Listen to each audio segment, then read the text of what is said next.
Cricket fans ఇప్పుడెప్పుడు అని ఎదురు చూస్తున్న ఐపీఎల్ 2026 మినీ వేలానికి సమయం ఆసన్నమైంది. మరికొన్ని గంటల్లోనే మినీ ఆక్షన్ జరగనుంది. ఈసారి 10 జట్లలో ఖాళీగా ఉన్న 77 స్థానాల కోసం 359 మంది ఆటగాళ్లు పోటీ పడుతున్నారు. మరి జాక్పాట్ కొట్టేదెవరు?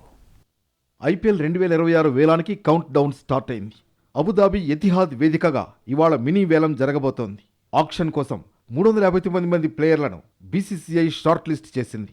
వేలంలో ఎవరి తలకు ఎక్కువ వేల దక్కుతుందన్నది హాట్ టాపిక్గా మారింది. ఈసారి 10 టీంలలో 77 ప్లేసులు ఖాళీగా ఉన్నాయి. ఆ స్థానాల కోసం 359 మంది ఆటగాళ్లు పోటీ పడుతున్నారు. ఇందులో 110 మంది అంతర్జాతీయ ఆటగాళ్లు ఉండగా 31 మందికి అవకాశం దక్కనుంది. 10 ఫ్రాంచైజీలు 237,55 లక్షలు ఖర్చు చేయనున్నాయి.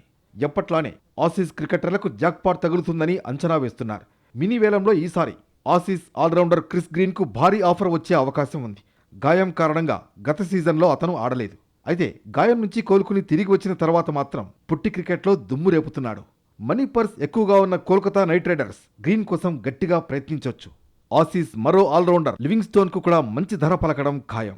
రిటెన్షన్ ప్రాసెస్ తర్వాత కోల్కతా నైట్ రైడర్స్ దగ్గర అత్యధికంగా 64 కోట్ల 30 లక్షలు, అతి తక్కువగా ముంబై ఇండియన్స్ దగ్గర 2 కోట్ల 75 లక్షల పర్స్ వాల్యూ ఉంది. ఈసారి 2 కోట్ల బేస్ ప్రైజ్ విభాగంలో మొత్తం 45 మంది ఆటగాళ్లున్నారు. మిడిల్ ఓవర్లలో మ్యాచ్ను మలుపు తిప్పే సామర్థ్యం ఉన్న బిష్ణోయ్ కోసం ఫ్రాంచైజీలు గట్టిగానే పోటీ పడొచ్చు. కోల్కతా నైట్ రైడర్స్తో పాటు Chennai Super Kings, Sunrisers Hyderabad అతన్ని దక్కించుకునేందుకు పోటీ పడొచ్చు. గత సీజన్లో అన్సోల్డ్గా మిగిలిన పృథ్వీ షా ప్రస్తుతం మంచి ఫామ్లో ఉన్నాడు. దేశవాళీ క్రికెట్లో రాణిస్తున్న పలువురు యువ ఆటగాళ్లు, అండర్-19 ప్లేయర్స్ కూడా జాక్పాట్ కొట్టే అవకాశం ఉందని అంచనా వేస్తున్నారు.